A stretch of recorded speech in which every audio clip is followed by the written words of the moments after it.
but we are currently in the midst of Game 7's in the NBA and Game 7's in the NHL. And we just watched them play out over the weekend again. The NBA Game 7's were largely lopsided and featured teams that looked like they really did effectively quit. And on the NHL side of things, we saw two vastly different games play out in front of our very eyes. I want to start with what happened with Colorado and Dallas, because that's the game that in theory could have some impact on the Flyers now and potentially longer term, because, as we all know, the Flyers own the Colorado Avalanche's first-round pick this year. Now, Colorado is a likable enough team. I don't hate Colorado, but I actively cheered against Colorado, if for no other reason than I would rather see the Flyers get a better pick, a better positioning with that pick, which is not impacted by the draft lottery. I would rather see the Flyers get a more valuable end of the first-round pick by watching Colorado go out in the first round than, advancing to the Stanley Cup final and losing, and then you get like the 29th pick or whatever in the draft. I don't want that. I like the idea of watching them lose. So Colorado has a 2-0 lead. They go into the third period with a 1-0 lead, and 31 seconds into the third period, Colorado scores their second goal, and you start going, oh shit, this is bad. This is really, really bad. If you're a Dallas fan or if you're a Flyers fan who's only really watching because you care about the pick, you go, okay, has Dallas done anything to inspire any kind of confidence in that game 7 at home? No. And yet, I was texting people about the game while it was happening. I'm like, I'm not ready to give up on Dallas yet. I'm not giving up on them yet. And then Mikko Rantanen put on his big boy pants, and he took over Game 7. Mikko Rantanen was a goddamn stud. Mikko Rantanen was the kind of guy that you move heaven and earth to get on the trade market, and I'm still pretty convinced the Flyers at least poked around when he was available, because you may or may not have remembered this, Carolina fucked up royally in their acquisition of Mikko Rantanen. Apparently didn't think it was important to either find out that he didn't want to stay in Carolina, or they were delusional enough to think that they were going to convince him somehow to stay there. It's really hard. I almost want to go off on this side tangent, but I have to be careful because we want to keep it on game. So I'll come back to the Rantanen thing.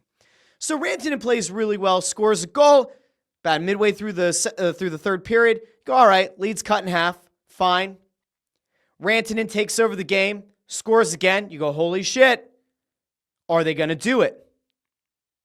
And then the guy that I wanted the Flyers to go after in restricted free agency this offseason, Wyatt Johnston, who did in fact re-sign with Dallas a month and a half ago, and good on him. He's 22, and he's got, I think, the third most goals by players aged 24 or under in like the last however many decades. Like he's incredible.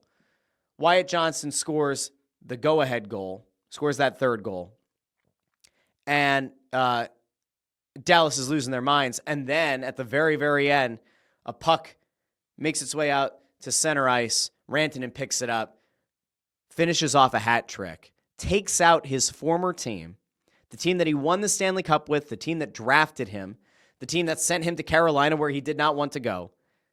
And ultimately, he knocks those guys out. And then he says after the game that while he's thrilled, he's asked about, what was it like to knock your former team out? And he says, well, they're still my brothers. Like, I still care about those guys. Like, we're enemies on the ice during the game, but he's like, those are people that I grew up with, that I developed with, that I won a cup with.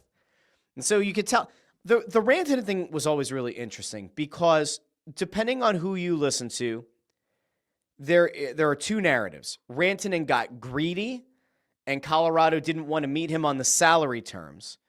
And then there's another version of it where Colorado got cheap and didn't want to get creative to figure out how to keep him at the number that he wanted. And there's sort of like this third narrative out there that like there was a miscommunication and Rantanen would have probably taken less than he initially had requested or whatever. But Rantanen gets moved to Carolina, 2 months before the trade deadline, month and a half before the trade deadline. And at the time, the question was like, oh, okay. Because remember, it was a stunner. It was a shock. Like, no one knew that Rantanen was getting dealt to Carolina. And it was, oh, wow, Carolina, what a coup. That's awesome. They traded Natchez, who wasn't going to re-sign in Carolina. They brought in this stud in Rantanen. You go, all right, this is great. Awesome stuff. He lands in Carolina, but there's no contract announced. And then people start going, well, how the hell do you trade for a guy with the value of Rantanen, with the star power of Rantanen? How do you not have a contract done? And then shortly thereafter, I think almost as soon as he lands in Carolina, something that was later revealed by / confirmed by Rod Brindamore, the head coach of Carolina, that Rantanen got there and said, there are 4 teams I would re-sign with, and you guys are not one of them. There are people who are trying to revisionist history this. There are people who are trying to say, oh, if you look at the overall dealing of 2 trades, the one that sent Natchez out and brought Rantanen in, and then the one that sent Rantanen out and brought in Stankoven and some first-round picks. Overall, if you look at it from the macro perspective, getting Stankoven and some first-round picks for Natchez is actually a win. I'm not sure that Stankoven and those 2 first-round picks are as good as Rantanen. And to that end, you ended up coming out on the worst side. Yes, you can look at it as, here's where we started. We made this trade for a superstar. That superstar didn't want to play here. We apparently didn't think it was important enough to, get a contract worked out ahead of time or whatever. Or we somehow thought we were going to convince him that playing here long-term was going to make sense. And then you traded him for assets that were better than what you initially traded for him in the first place. The problem is there's that middle piece. There's the Rantanen piece. And you watch how he played for Dallas, especially over the last 2 games of that series. But you watch how he took over the game in Game 7. That is a guy that is just built differently. That is a guy who is exactly what any Stanley Cup contending and eventual Stanley Cup winning team needs.